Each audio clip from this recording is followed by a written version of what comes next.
Hey, what's up, guys? This is Mark, back with another fantasy football video. So this is my week 3 start and sit video, and I'm going to be talking about some of the questions that fans have been asking about start sits. I do it in a comparative method, as I've talked about, because I like seeing, like if you have like certain players that all have good matchups, which ones do you pick, things like that, or if you're picking a bunch between guys that have bad matchups, that kind of thing. So I'll get into it and answer some of the fans' questions that I got from the last few days. So first of all, like before we get into the start sits, I just have some news to talk about and how it relates to fantasy football. And you seemingly can't go a day without more news from Antonio Brown. I like to call him Darth Helmet because literally like he just reminds me of that Spaceballs character with just how like absolutely immature and just petulant he is. But I don't even know.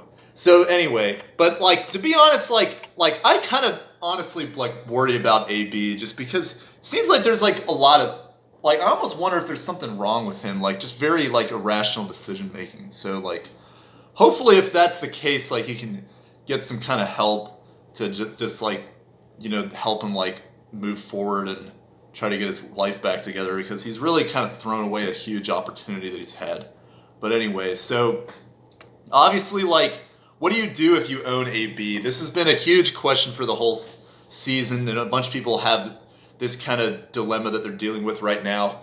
Like, at this point, like, I think you got to get rid of him. Like, I don't see, like, any way that... I don't know why you would want to deal with this headache at this point.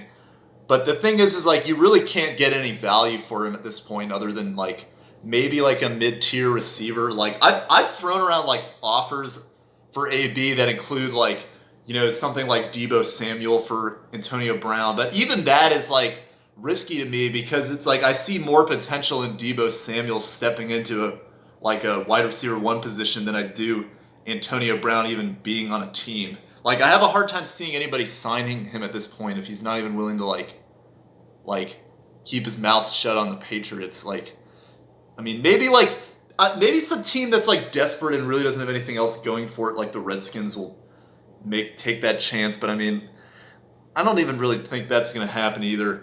So like, honestly, like I think that it's worth potentially dropping him. But I mean, it's really like there's so much like you can. I mean, there's so much that really kind of like hangs in the balance. But I just have a hard time seeing him really like getting any like team at this point. So basically, like, I hope this is a case study that kind of demonstrates what I've been talking about, buying low and selling high. Like, depending on, like, so this whole trajectory of the last, like, 2 months, like, when he was, like, on the Oakland Raiders and, like, acting like a brat about his helmet, getting into a fight with the GM, like, that was the opportune time to, like, sell him when they released him, because, like, you don't want to have to deal with that drama. Maybe somebody else will buy into the fact that he's actually just talking up a big game and can actually play eventually.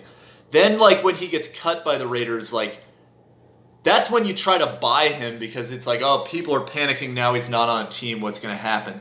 But you only had a limited opportunity to buy him because when he got on the Patriots, then, like, people that had him, like, rejoiced, like, oh, this is going to be, like, he's going to go back to being, like elite wide receiver one.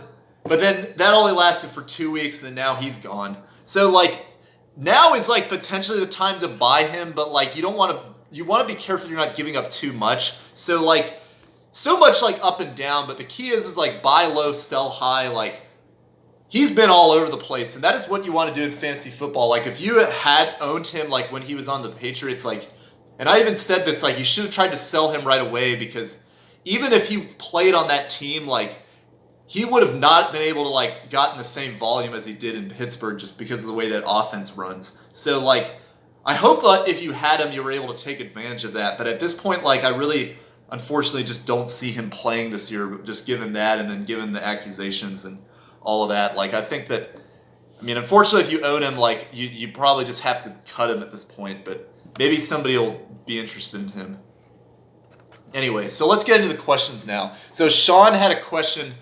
He's in a half-point PPR, and he's wondering whether to start McCole Hardman of the Chiefs or Frank Gore of the Buffalo Bills. So this is a good question because this is like a classic example of like high ceiling, big risk versus like for this particular matchup, like a pretty low ceiling, but also a pretty high floor, given that he's playing the Bengals, given the fact that Devin Singletary is hurt. So personally, like since you're in a PPR league, I would still go Hardman because I think that like against the Ravens, like Ravens are a good run defense, but their pass defense has not really shown me much of anything so far. So I think the Chiefs are going to be throwing a lot in this game.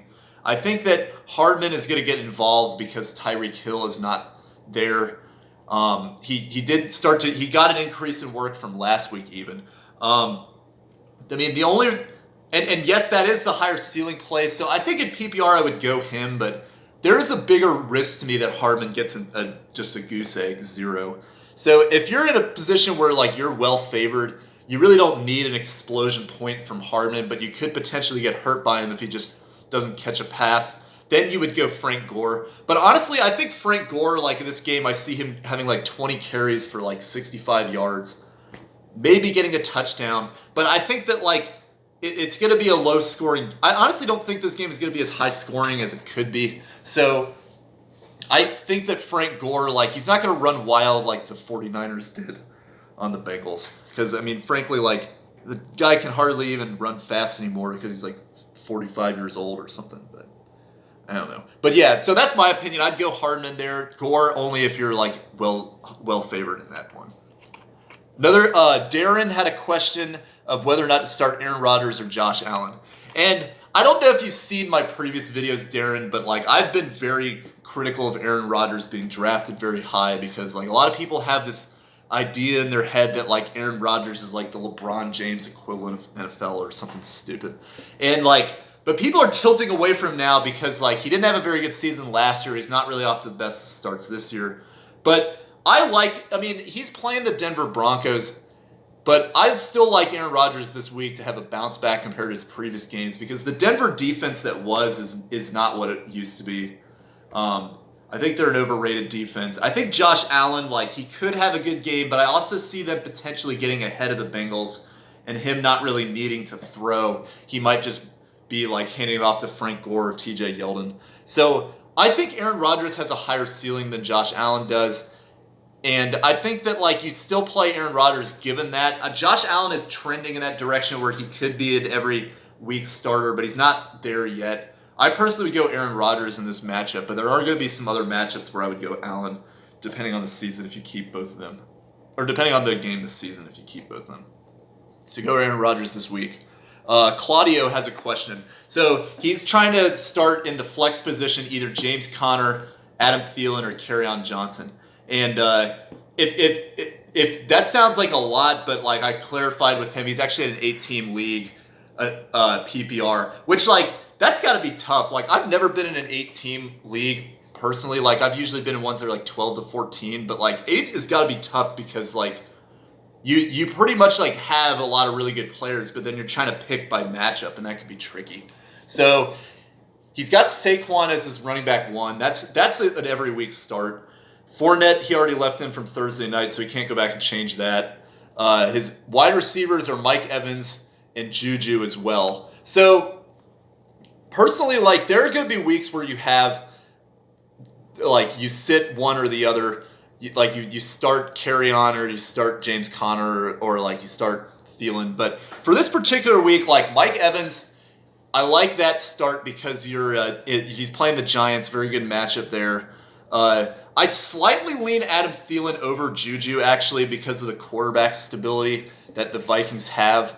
But Juju has a very good matchup this week, going up against the 49ers. Like, and just the sheer like volume that he's going to get on that team, I think I'd still leave him in there as well. So personally, I would go both Thielen and Juju in your flex and wide receiver 2.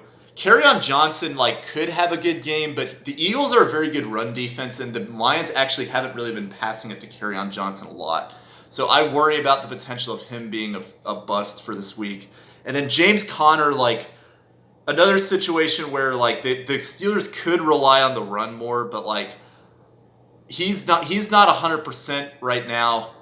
I would just feel more comfortable going Thielen and Juju personally, and then leaving Kerryon and James Conner on your bench. So Hope that answers your question. So rank them: Thielen 1, Carry-On 2, and then James Conner 3 for that flex position. So those are my fan questions, and for next week, like if you got some other questions, if you're watching this for the first time, post and I'll try to like do my best to try to include it in the show. I made it to 10 subscribers, finally hit double digits. It took me a couple months, but like if you have any questions, like I'll try to do my best to answer it and include it on these start-sit videos that I'll post on game day. So now let's get to some other start-sit questions that I found interesting that I looked up on online forums, just asked about start versus sit decisions. So, Sony Michel or Duke Johnson.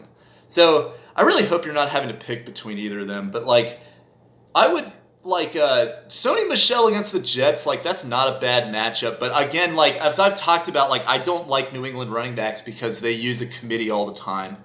And Sony Michel is not particularly valuable in the passing game. So like the Patriots, their running game is almost made up by their short passing game. So I just don't like Sony Michel personally. But Duke Johnson's honestly got a worse situation in Houston where it's like he should be a pass catching running back, but they're not like utilizing him and using Carlos Hyde. Like Duke Johnson is trending in the wrong direction as well. So I would go I would probably go Sony Michel, but I would do that with a lot of hesitancy personally. Start one of the four. So Robert Woods, Tyler Boyd, Stephon Diggs, or Demarcus Robinson. So Robert Woods had a bad game last week, but for the most part, like he is a very consistent receiver. He's a buy low candidate that hopefully took advantage of in this past week. But I like Robert Woods to bounce back, even though they're playing the Browns, which supposedly is a better defense. But keep in mind, like a lot of that is made up by the fact that they're playing like Luke Falk and the Jets. So I like Robert Woods to bounce back this week. In terms of Stephon Diggs or Tyler Boyd, like that's tough because Tyler Boyd has to play the Bills, which like they're a good defense. Stephon Diggs is playing the Raiders, but he's not getting a lot of volume. Like I would personally go off of Boyd. I think Boyd is a little safer than Diggs, but still like both of them I don't particularly like a lot for this week. But I like both of them more than Demarcus Robinson. Unless you're in a position where you're playing catch-up, because Demarcus Robinson, like I see that game as just an outlier that he had last week. I don't see that repeating at all. I would highly advise against putting him in your lineup. Just me personally. All right, Baker Mayfield or Phillip Rivers. So I think you got to go with the hot hand here, or in other words, stay away from the cold hand, which is Baker, and go Phillip Rivers in this one. Phillip Rivers is playing the Texans, which have not been a good pass defense so far. Baker Mayfield, on the other hand, is playing the Rams, which is one of the best defenses in football. So I would go Phillip Rivers there. All right, so you're trying to pick between one of the three to sit. Kenny Golladay, Chris Godwin, or Marquise Brown.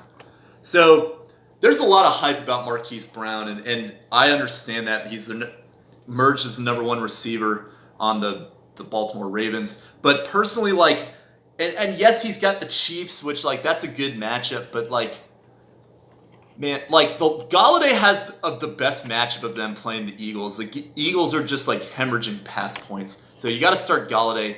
But then, like, Chris Godwin as well, like, very underrated receiver who's going to be, like, top 15 probably this season, I believe, as long as he stays healthy. So I know it's tough, like, given the matchup, but, like, I would sit Marquise Brown because, like, he's still a rookie, and, like, yes, he started out well, but, like, how is he going to respond in these big-time, like, primetime games? Because the first two games they played Buffalo Bills and Arizona Cardinals, which are not exactly standout defenses. Neither are the Chiefs, but then again, like, bigger pressure game. Like, I want to see how he does in that before I feel comfortable starting him every week.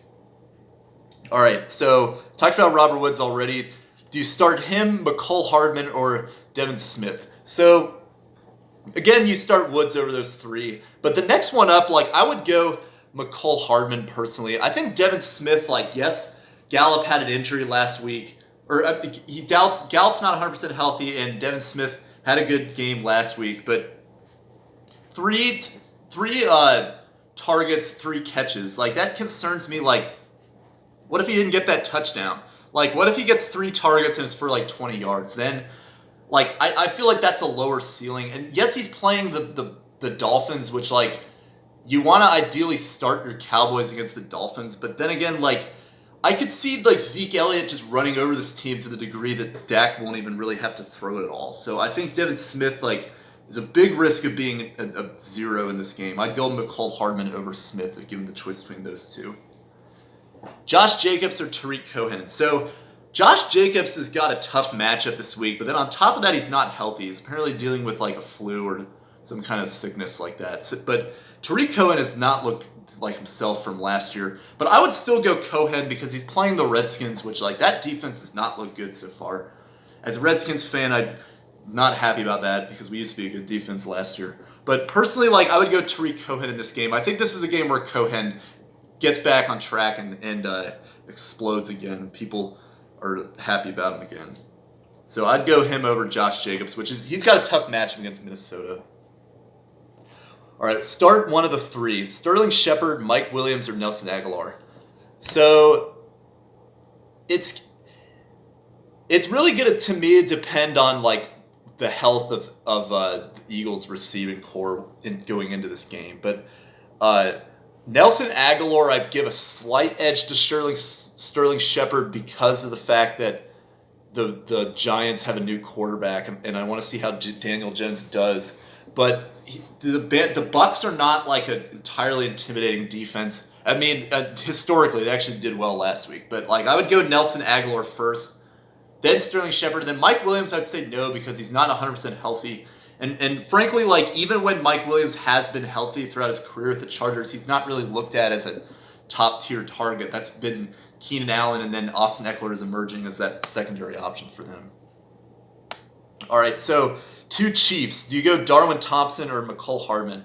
Darwin Thompson has got a lot of hype going into this week, given the fact that they are playing. Like McCoy is hurt, and Damian Williams is already out with an injury. But personally, like the Ravens are a good defense. Like I want to go McCall Hardman in this game just to see like how like I'm curious like how Darwin Thompson's going to do, and they might even go to Darrell Williams a little bit, who's the other running back. So I would start McCall Hardman in that situation. But either way, like you have to roster Darwin Thompson because there's a good chance he does go off in this game. All right. So let's get into some tight end questions.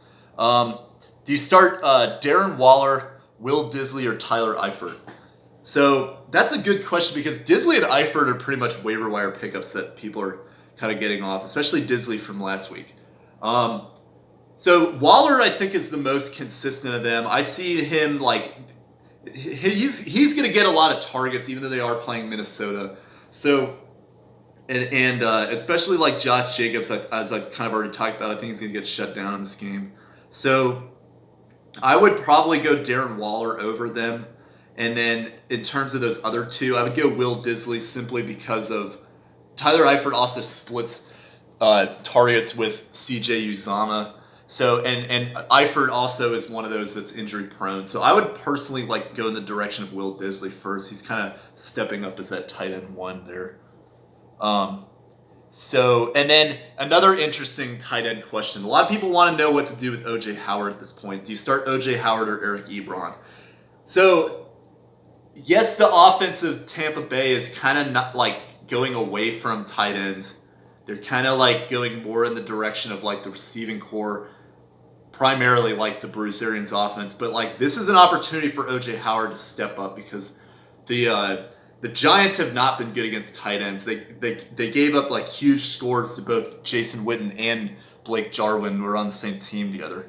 So O.J. Howard, I think like you draft him this high for these kind of matchups, and like Eric Ebron, like there are some people that like I might consider somebody like Will Disley over O.J. Howard because of the volume that he could get. But Eric Ebron is going to be splitting touches with Jack Doyle, and I don't really see that matchup being like great for the Colts. So like and just I'd rather go like the guy that like O.J. Howard has got like the physical talent to come back. I mean you really can't do any worse than zero. So like if he does that again, then like I think at that point you got to move on. But like I would start O.J. Howard this week over Eric Ebron.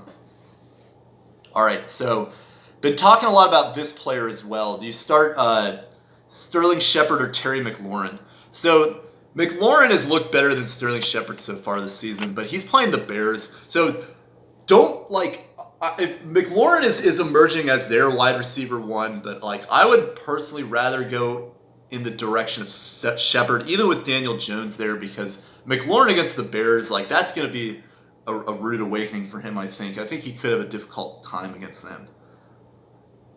So, next one. Do you go David Montgomery or Raheem Mostert? So, another example, Raheem Mostert, blew up last week. I think a lot of people are, thinking that he's back to... Well, I mean, he never really was there anyway, but, a lot of people are high on him after that game. But, again, they're playing the Cincinnati Bengals. That's, a defense known for just being terrible. So, I would start Dave Montgomery in this game. Against the Redskins, I think that's a better matchup. I think there's a chance that he can get a touchdown there. I think Raheem Mostert, he's, against the Steelers, they have Matt Breida there and Jeff Wilson Jr. I think that, they're going to primarily go around Breida in this game is what I imagine. And just go with, the more consistent play who I think is going to have more involvement in that offense, and that's David Montgomery. All right, so out of these 5, Julian Edelman, Tyler Boyd, Frank Gore, Emmanuel Sanders, or Stephon Diggs. Half-point PPR. Those are all flex options. So, must be another big league because that's a lot of, or a smaller league, I'm sorry, because those are a lot of, big names there. So, go Julian Edelman 1. I mean, I talked about the Patriots being risky, but that is Tom Brady's, favorite target. And that is going to stay that way now that Antonio Brown is not there. So, Julian Edelman 1, great matchup. Emmanuel Sanders, I would go 2 because I think that, even against the Packers, which have been a tough defense so far, I think that Emmanuel Sanders is stepping up as the clear favorite target of Joe Flacco. I think he's going to get a lot of points, especially when you're in a PPR league like that. Then I would go Tyler Boyd and Stephon Diggs, kind of in that order. Not really confident about either one, but again, not shaky, but I would go those two next. And then I would go Frank Gore last because I think that that is... In PPR, that he's a lower tiered type guy. He's more of a standard home run play, I think. And honestly, I think after this matchup with the Bengals, there's an argument to even drop Frank Gore, but that's just me personally. So Juju Smith-Schuster, Marquise Brown, John Ross, or Brandon Cooks. So Juju Smith-Schuster, I would go 1. I mean, it's still an elite receiver, even though, they have Mason Rudolph now. I would still take him over those 3. Then I would go Marquise Brown with that matchup against the Chiefs. I mean, I would go back and forth to him and Brandon Cooks personally, but I would go Cooks next because I think that, Cooks is a little more, all or nothing kind of player, but the one that is definitely like that is John Ross. And John Ross has started out well, but, he used to play like Rick Ross in the past. So, I would just I would put him at the bottom. I want to see more, consistency from him. If he has another game, 100 yards and a touchdown, then I would feel more comfortable with him. But for now, I still want to see what he does, especially against tough Bills defense. Jared Goff or Jimmy Garoppolo. So, Jared Goff is playing the Browns. Jimmy Garoppolo is playing the Steelers. They're both, pretty even with me to each other, kind of average plays. But I would go with Garoppolo against the Steelers because Steelers have given up a lot of yards so far. I don't think Minkah Fitzpatrick is going to be very integrated into that defense just yet. And then last start-sit question for now. Do you go Montgomery, Breida, Emmanuel Sanders, Larry Fitzgerald, or LaShawn McCoy? So, Emmanuel Sanders, I would go number 1 there because of the volume. I think Fitzgerald, I would go next. And Fitzgerald is another good play that I like. But I don't like him as much, though, because I think the Panthers are kind of showing themselves to be at least competent on defense. Then I would go David Montgomery as the 3rd one. Matt Breida 4. I think Breida is going to have a better game than he did last week because I think they're just frankly sharing the ball. And then at the last one, I would go LaShawn McCoy because he's dealing with an injury, tough run defense. I just don't. I wouldn't recommend starting him this week. And then before I close the show, I just want to give you some trade scenarios that I saw as well. Somebody was asking if they should trade Sony Michel and AJ Green for Le'Veon Bell. Yes, you should do that. Le'Veon Bell is going to basically like become their version of Saquon Barkley because they literally don't have anything else to do but to throw it in the flat. As long as Sam Darnold is still out. Do you trade Devontae Freeman for Calvin Ridley and Joe Mixon? Who wins that trade? So I typically would recommend trading for Freeman, but in that scenario, like Joe Mixon is about equal running back to Devontae Freeman and Calvin Ridley, who's a wide receiver too. Like I think the Ridley Mixon owner wins that trade because Joe Mixon's stock is down right now, dealing with an injury. Like the run offenses look bad, but I think he'll have better games going forward. So Devontae Freeman, like I like him as a buy low, but personally I like the Ridley Mixon side of that trade. And then perfect example, like I hope this wasn't actually somebody proposed, but like they wanted Montgomery and Brandon Cooks for DeAndre Hopkins. If somebody offers you that trade, like 100% of the time, take it. Like I know David Montgomery, rookie running back, like a lot of hype there, but like DeAndre Hopkins is like top 2, top 3 receivers in the NFL, depending on what your opinion is. Like you take that over the potential of David Montgomery any day, even Brandon Cooks as well. So like if you get an offer for DeAndre Hopkins, especially with his stock being this low, take it. This guy is that game's not gonna happen again. He's gonna have bounce back games going forward. So anyway, out of time for this video. I hope this helps with your week 3 starts. And best of luck for this week. Let me know if you have any last minute questions. I'll try to answer as quick as I can. I might be asleep though. But yeah, so let me know what you think. And yeah, thanks for watching and thanks for all the support. So see you guys. Bye.